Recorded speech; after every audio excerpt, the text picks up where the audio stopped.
Welcome to Randy's Old Time Radio Shows. Tonight, step into the glitz and glamour of classic Hollywood with Hollywood Radio Theater. From thrilling dramas to laugh-out-loud comedies, each story brings the silver screen to your ears. Experience the stars, the stories, and the magic as the curtain rises on radio's golden age. Ellen Drew stars in Tang of Autumn from the stage of the Hollywood Radio Theater.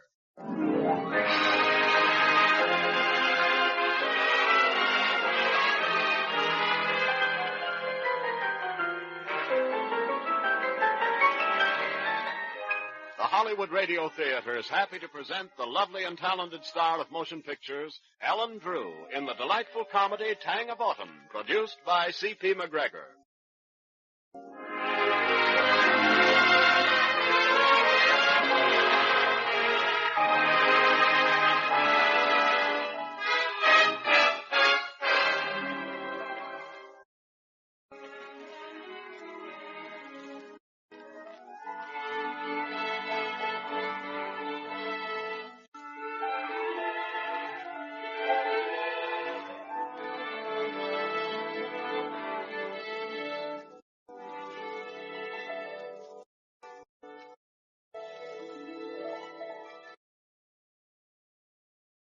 Greetings from Hollywood, ladies and gentlemen, and welcome once again to a seat front row center for another exciting evening here in the Hollywood Radio Theater. The name of Drew has long been a famous one in the theater, and having chosen it as her professional name, our star tonight, Miss Ellen Drew, proceeded to give this traditionally great name of the theater modern impetus in the motion picture. You'll remember Miss Drew for many splendid performances, most recently in the two Paramount pictures, Dark Mountain and The Imposter. Last year, Miss Drew went overseas in a convoy to entertain our troops in England and to be with her husband, Major Cy Bartlett. We'll ask Miss Drew how it feels to cross the Atlantic in a convoy right after the show. But now, let's call for curtain up on the first act of tonight's delightful comedy, Tang of Autumn, starring Ellen Drew.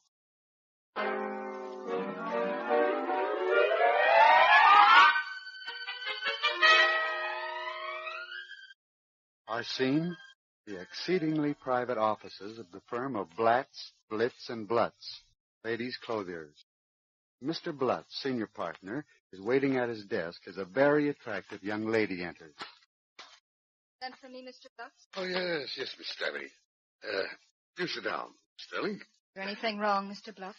Oh, no, not at all, my dear, not at all. Quite the contrary, in fact. We are putting you on a very special assignment. Oh, really? What sort of an assignment? For 1 week, you will model our most expensive gowns for Mr. Walters. Mr. J. Hubert Walters of Walters Stores Incorporated. Exactly what do you mean, Mr. Blutz? Now, all you do is wear each different gown in the setting appropriate to it.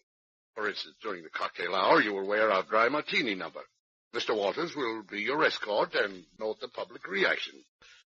And I may add, if that reaction is favorable... You mean, Mr. Blutz, I'm to go out with this stranger? Don't misunderstand, Miss Sterling.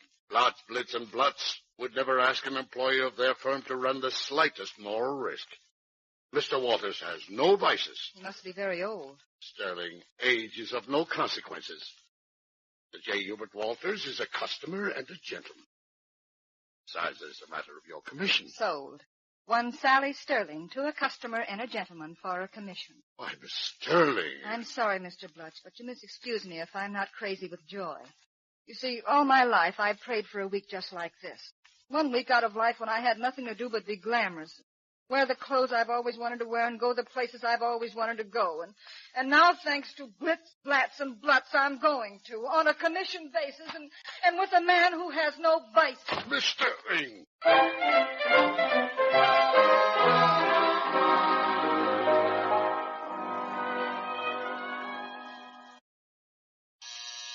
Coming. I'd have known he'd be on time. How do you do? Oh! Miss Sterling? Why, yes. You're not by any chance Mr. Walters. I am.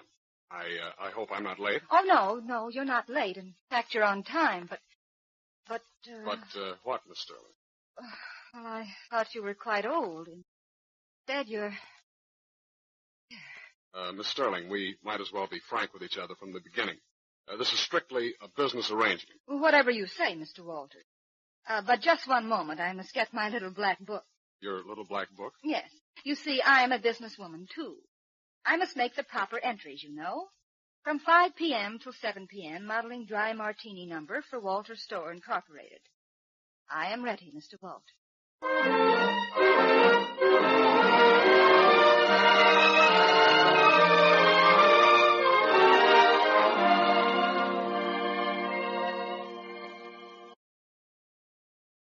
Your order, sir? Well, I don't know. 2 dry martinis. To go with the gown, Mr. Walters. You see, Miss Sterling, I don't drink. 2 martinis, waiter. Very good. But I don't... I know you don't drink. But suppose, just once, for the gesture. Very well, Miss Sterling. And the dress. Do you like it? Green chartreuse suede with a gremlin hat. A tricorn with a jaunty feather. Well, I think I've seen a dress quite like that. What is a gremlin hat? You've never heard of a gremlin? Mr. Walters, I'm surprised at you. Look, here on my lapel. This is the gremlin. Oh, a little man. Strange little man. Yes, and the buttons are widgets. A baby gremlin. Your martini, sir? Miss Sterling, if I didn't know better, I'd say you'd already had your martini. Oh, but surely you know about the gremlins. They live in the air and by the sea. They whip up a souffle out of the north wind and drink a grog the mermaids brew, and they torment the pilots of ships of fame. They sleep through the warm, dull months of summer and come out in the fall when the first wind rises. Don't you love the wind, Mr. Walters? I hadn't thought about it. There's something about that first crisp, cold bite of the fall wind that goes to my head like champagne. Really, Miss Sterling, It's the tang of autumn in the air. It makes me feel extravagant and carefree and reckless. Good heavens. Surely it must affect you a little. Yes, it reminds me that we must change our window displays and prepare for the Christmas shopping season. Don't you ever think of anything except business? Miss Sterling, when one is building a career, one's responsibilities are very great. Leisure for emotional indulgence is an economic waste. What a dreary life you must have. Oh, it's not in the least dreary. There's golf and a little bridge. And... Mr. Walters, isn't there something very special that you'd rather do than anything in the world? Oh? Oh, there isn't. Well, isn't there anything that you really love to do? Yes. Come to think of it, when I was just a kid, I loved to sing. Oh, but that's wonderful. What's wrong with singing? Well, I didn't have any voice. I sang very loud. Oh. I sang in a boys' choir. My father had given a rose window to the church, so they had to ask me. And, well, that first Sunday I sang in chapel, I was so happy I just let loose. Of course. Sang my fool head off. Choir stopped. The organ stopped, but I went right on, singing louder, all by myself, and all off key. Oh, how lovely. And suddenly people laughed. They roared with laughter. Stopped then, of course. Well, I never sang again. Oh, what a shame. Yes, I can understand. You were afraid people might laugh at you again. Yes. Mr. Walters, I'm so glad you told me. You know, I believe you are human after all. Sterling. Sorry, I didn't mean to say that. Quite all right. Stand. Almost 7 o'clock, Miss Sterling. Don't want to keep you after hours. My check, please, waiter. Mr. Walters, please don't be angry. I assure you I'm not in the least angry, Miss Sterling. Afraid I've been guilty of sentimentality. That's unforgivable. Shall I call you a cab, Miss Sterling? Don't bother. I'm quite used to going home from work in a subway. Miss Sterling. Good night, Mr. Walters. Good night.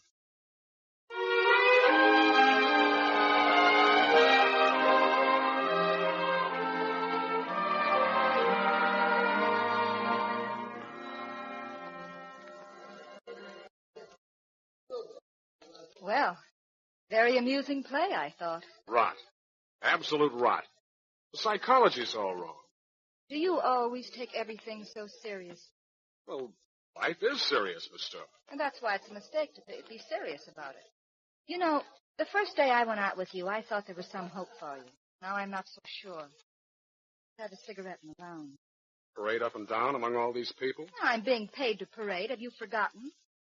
This number I'm wearing is entree.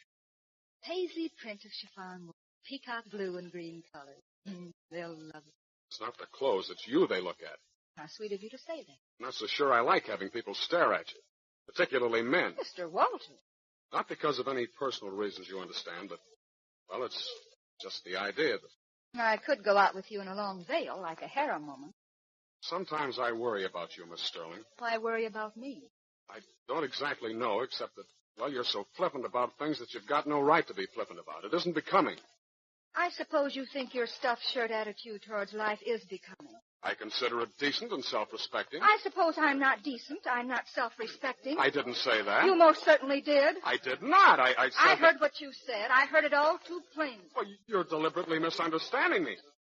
That's what I don't like about you. What you don't like about me? Listen to me, Mr. J. Hubert Walters. If I weren't being paid by blitz, blats, and blots, I'd tell you what I don't like about you. And it would be plenty, believe me. Very well. You can consider yourself fired. Now tell me. I want to hear it. Go on, baby. Tell him. I'll put $5 on you. Oh, good heavens. I forgot where we were. Come on. Let's get out of here.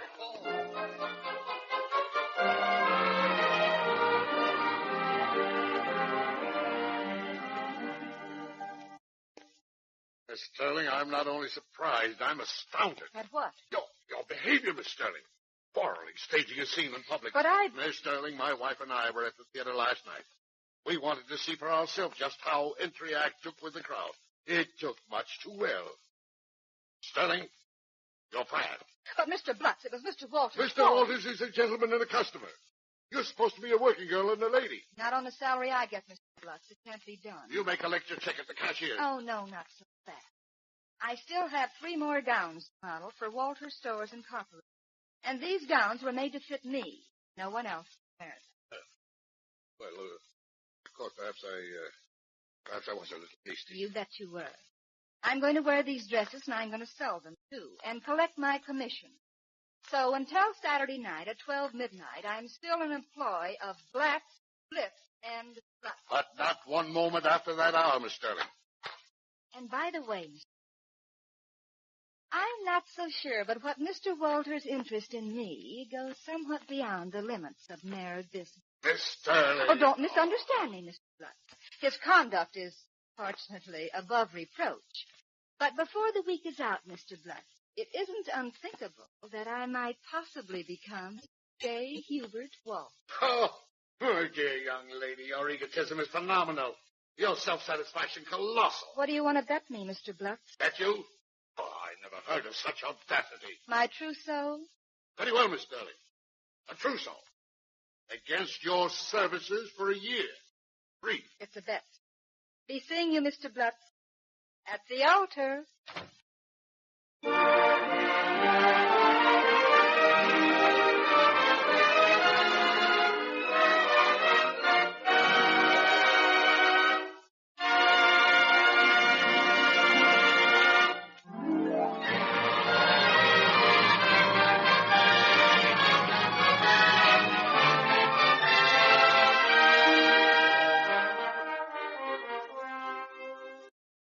Time, the next afternoon.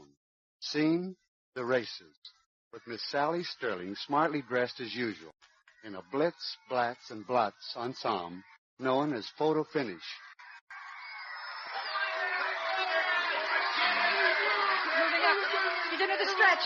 Hubert, he's won! He's won! Good heavens, Hubert, why don't you say something? We won. Well, I can't think of anything to say. You're absolutely white. Don't tell me you're going to faint. I don't know. I've never gambled before. Gosh. It's fun. Of course it is, if you don't overdo it. Sally, something I want to ask you. Yes, Hubert. What is it? It's about, it's about I love you. Oh. Oh, Hubert. I knew it. I sensed it all the time. But why didn't you say so in the first place? Well, because it doesn't run until the 4th race. You mean it's a horse? Of course. What did you think I meant? Nothing. Nothing at all. Goodbye, Mr. Walter. Sally! Sally, come back here! My gosh! Sally!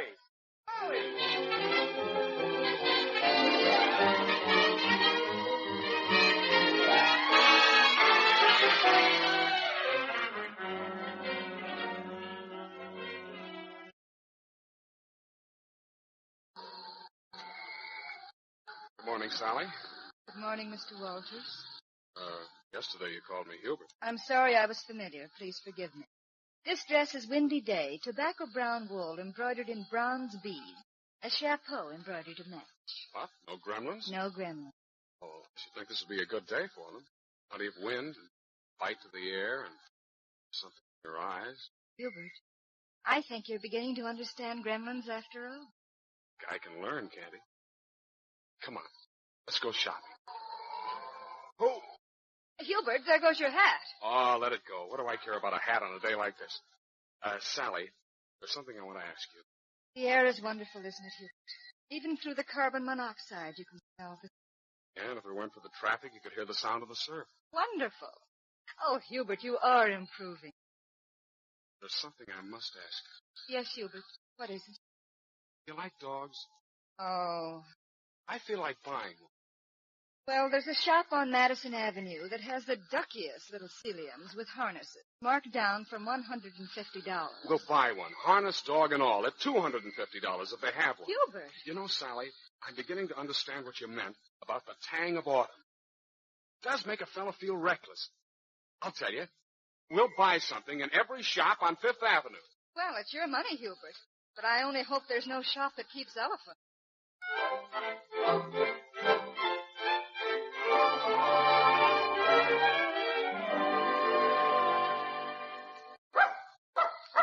Quiet, Forsyth. What a name for a dog, Forsyth. I had an uncle by that name. I'm sure of it. Quiet, Forsyth. Oh, he's adorable. Well, there's 4 more shops. You have so many bundles you look like Santa Claus. Oh, Hubert, I can't go in another shop. I just can't look another clerk in the face. Oh, just one more. Here it is, too. Cartier's. Let's go. No, thank you. We're just looking. No. I want a ring, an engagement. Why, Hubert? Something conservative. But not too conservative. On second thought, something dashing. Yes, preface to the newest. That's too new. Something less. Perfect ring. Try it on. You mean... Oh, Hubert, how beautiful. You think she'll like it? She? The woman I marry, I mean. The woman you marry. Yes, I've just discovered something. What I need in my life and in my business is a wife. When I get back to Denver, here. Wrap up the ring. I'll take it. What you need in your... When you get back to... Oh. And here's my check. Thank you. And here's your dog, Mr. J. Hubert Walters, and your bundles. Goodbye. Sally! Oh, you can't do this. Come back. Be quiet, Forsyth. Sally! Shut up, Sally. I mean, Forsyth. Shut up. Oh, Sally, wait. You don't understand. Shut up.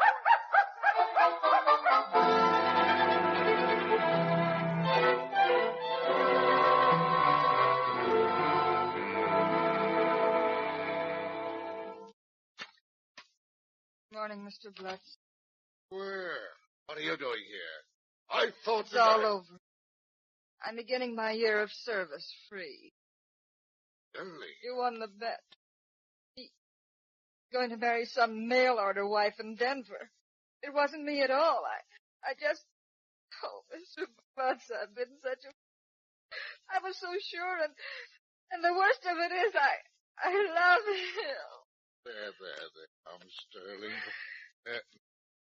What about the orders? I can't face him. I just won't face him. Mr. Blutz, Oh, it's you. You bet it's me. You stood me up.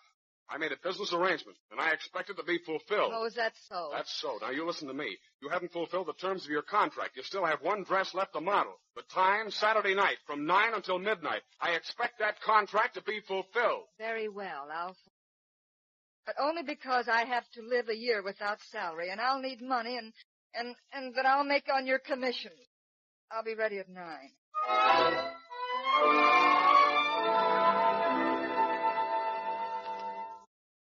Beautiful place, the room. Pretty high, though. I mean, 65 stories is a lot of building. If anything should happen. I wouldn't worry. Nothing will ever happen to you. Look, about yesterday. How many copies do you think you'll want of this model? Geranium red taffeta. I hope it pleases you. Miss Sterling. Thank you. Splendid habit, Mr. Walters, and one that you seem to have cultivated to the exclusion of everything else.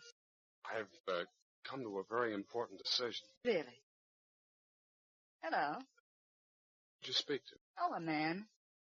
Well, I wish you'd pay some attention to me. I've something I want to ask you. Want to bet on another horse? Oh, I want to... Well, what I've been trying to say is, you marry me. Of course, Mr. Walters. Anything... What did you... Well, if you'd stop ogling all the men in this room and pay attention to me for a minute... I'm not ogling all the men in the room. Well, you're ogling one of them. I've seen him someplace before, too. And I don't like him. I'm not sure I care whether you like him or not. He has nice eyes and nice teeth, and he seems to be lonely. And my work is over at 12 o'clock, and I don't... He's the man in the theater lobby. That's right.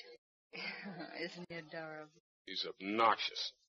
And if he smiles at you once again, I'll smash his face in. Well, it's hardly his fault. I smiled at him first. Well, I can't very well smash your face in. Not at the salary I'm earning at Blitz, Blatz, and Blutz. Or was earning.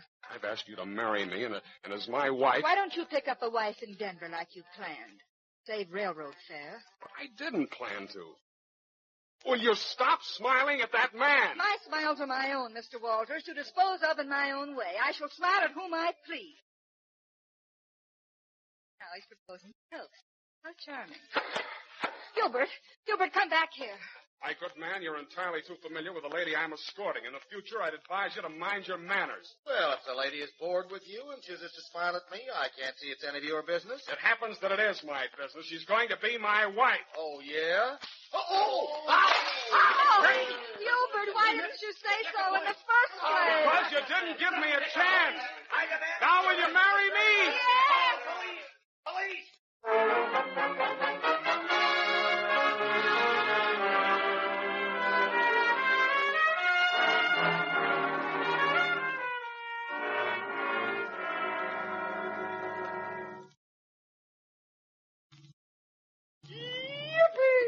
But, Gilbert, don't you realize we're on our way to jail? Oh, honey, I don't care. What did you say when I asked you to marry me? You crazy idiot. What do you think I said? Yes.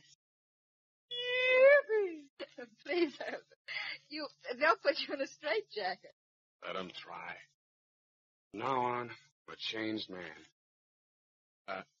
You know that tang of autumn you talked about? Well, I'm just beginning to get the feel of it. Sally. Oh, Gilbert.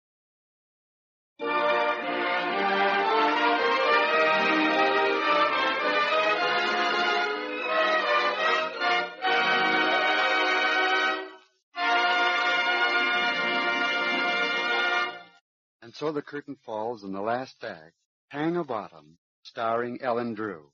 In just a moment, I'll be back with our star.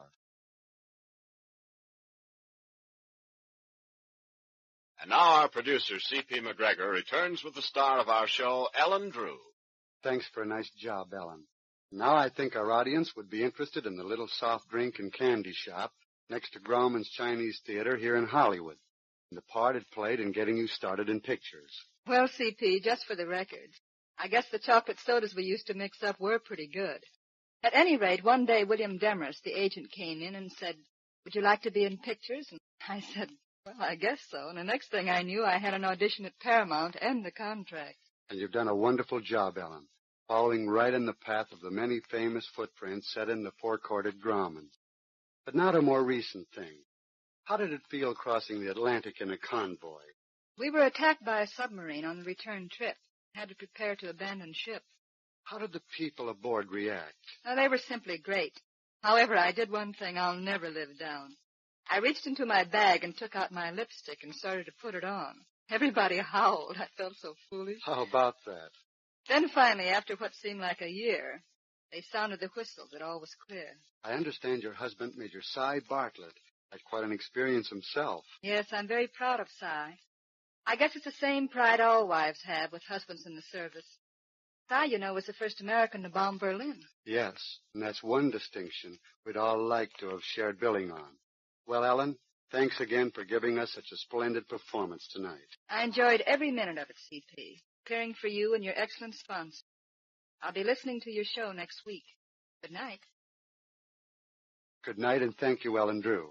A word now for the other members of tonight's cast. Howard Duff, Pinky Parker, and Joseph Granby. Till next week, thanks for listening, and here's cheerio from Hollywood. This program is produced in Hollywood by C.P. McGregor and transcribed for special release at this time.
Well, folks, that's it for this episode here at Randy's Old Time Radio Shows.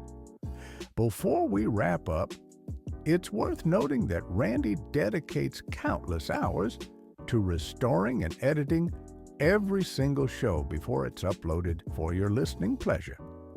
Our goal is to preserve these old-time radio treasures and make them sound as clear and warm as the day they were first broadcast. If you'd like to support his hard work and help keep these classic shows coming, any donation, big or small, is sincerely appreciated.